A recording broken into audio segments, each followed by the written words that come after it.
It's 5 a.m. on an April morning as the Ohio River flows past the Steinkamp's farm in Evansville. Today we're gonna try to get all the lower bottoms done, long row, nice for hole. Farmers like the Steinkamp family have always been a fixture in Indiana. We have a 100-year farm here, and my great-grandpa bought the farm, and then his dad took over the farm from him, and my dad and his older brother took over the farm as they grew old to retire. My cousin Tim and I partnered together and took over the farm from our parents, and hopefully there'll be somebody in our family that's interested in carrying on the tradition past that. I think people are sometimes shocked that we actually live on a farm? Yeah, people think it's not a real farm because we don't have animals, but it's still a farm.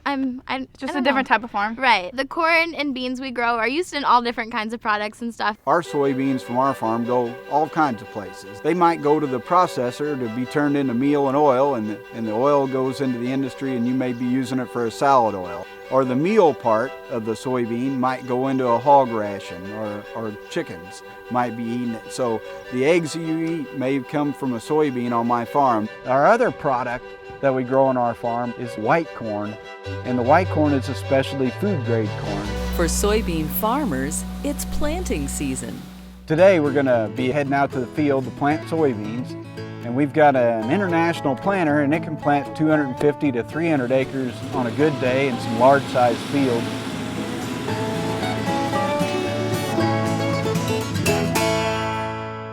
The great thing about planting season in our farm is that you plant the seed in the ground today, and somewhere 5 to 7 days later, you're going to see that first leaf come out of the ground.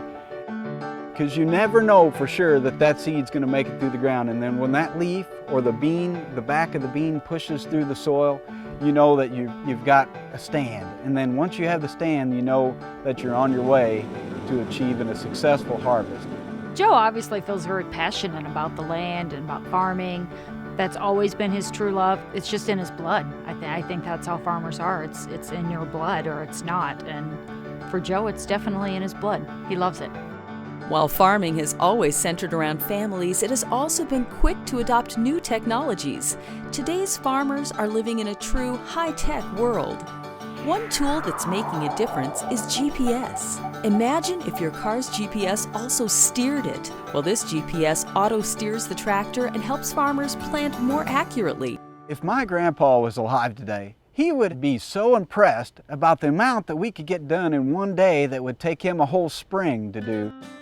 And GPS has other advantages too. He always tells us we're not allowed to text and drive. It's like #1 rule, no texting and driving.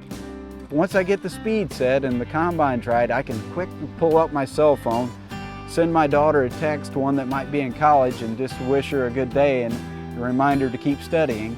But he has auto steer. Right, he'll text us and be like, I'm texting while harvesting or whatever, and he's like, but it's okay because I have auto steer. Even the combine will beep at me when I'm getting to the end of the field to remind me that I should be paying attention to what I'm doing. In addition to GPS, farmers take advantage of many commonly used technologies to help them plan their work days. Seems like we use our smartphones a lot. I pull up my smartphone, look at it, look at the weather radar to find out if it's going to rain. Joe also uses technology in his tractor that helps control the amount of chemicals he sprays on his fields. For farmers, cutting down on chemicals has two big benefits. It saves money, keeping the price of food low. It also ensures that food from American farms is safe to eat. We use a rate of 4 ounces per acre.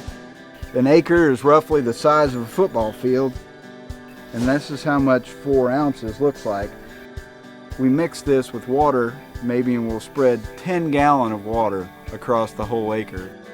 And obviously, you always want to make sure that the land is available for the next farming season and for generations to come. So he has been very careful about making sure that they use the land wisely. We're trying to figure out what we can plant on our farm that's going to be the best use of our soils to produce that safe food that we all count on each day when we go to the grocery store and buy it. The Steinkamps, like many farm families, are active in their community. We work really hard around here, but we sure do know how to have fun on occasion. The West Side Nut Club Fall Festival is a great place because as they're walking up and down the street, it's a complete melting pot. It's great to go with your family to the street because there's 139 different food booths you can stop at. I hope that my kids and my cousins' kids that I farm with get the opportunity to do some of the great things that we've got to do. You know, our goal for farming is one, to keep farming. We've got this great land out here that we're using to produce crops for ourselves and for our neighbors, and we'd like to do it till we get old, and then we'd like to pass it on to our kids and let them have the opportunity to have the good life that we've had. When I own this farm, I want to like paint all the tractors and stuff like fun colors. Like what color? Like purple and like blues and greens.